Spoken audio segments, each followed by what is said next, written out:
nalasap o anong saklap Sino ka? Huwag kang malikot. Sino ka? Bitawang! Masakit! Masakit! Masakit! Bitawang ka! Ang mga mata ko! Gano'n siya? Masakit! Mapte!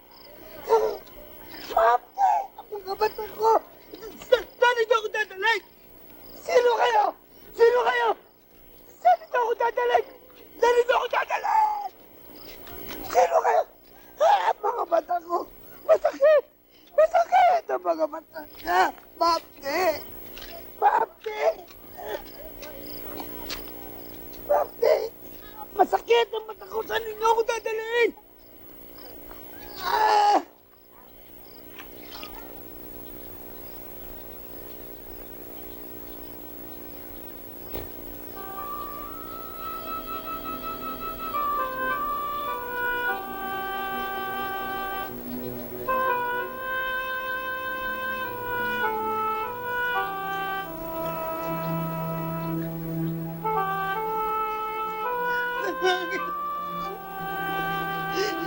Nakakakita na ako!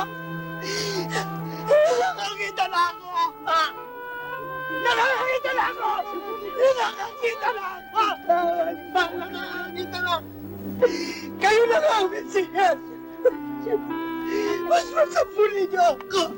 Angel! Kung totoong nakakakita ka na, ang Diyos ang nagbigay sa'yo ng paligid. Hindi ang makasalanan yan! Dati po ako bulag! Ngayon po nakakakita na ako! Salamat po! Salamat po! Ang mablos ang ibang mata! Naniniwala ka pa sa anak ng tao. Sino po yun? Ang kausap mo ngayon. Lubos po akong nananalig. Alam ko na, hindi ito ang pulubi. Kamukha siya ng bulag na dati nagpapalimos sa tabi ng hagdanan. Hindi siya bulag. Dinala mo siya rito para gumawa kayo ng palabas. Naparito ako upang makakita ang bulag at mabulag ang may mata. Ba?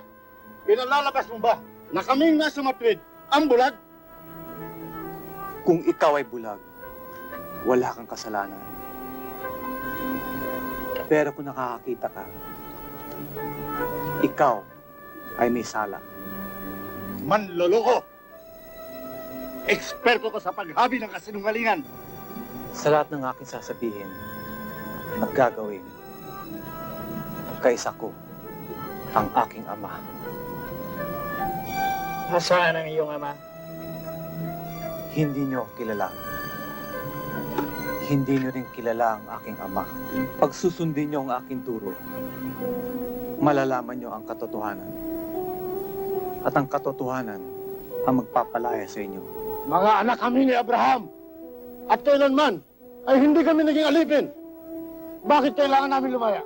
Kung tunay kayong mga anak ni Abraham, hindi niyo hahangarin na patayin ako. Tanging ang Diyos ang kinikilala naming Ama. Kami ang tunay na anak ng Diyos. Kung Diyos ang inyong ama, bakit hindi niyo ako magawang mahalin? Gayong nagmula ako sa Kanya. Dahil mga anak kayo ng demonyo. At ang kagustuhan niya, ang gusto niyong gawin. Inangkin mo ng ama mo ang Diyos at ipinantay mo pa ang sarili mo sa Kanya? Sinasaliksik ninyo ang kasulatan. Sa paniniwalang doon ninyo makikita ang buhay na walang hanggan. Wala kayong pag-ibig sa Diyos. Ang hinahangad nyo ay parangal sa isa't isa. At hindi parangal para sa iisang Diyos.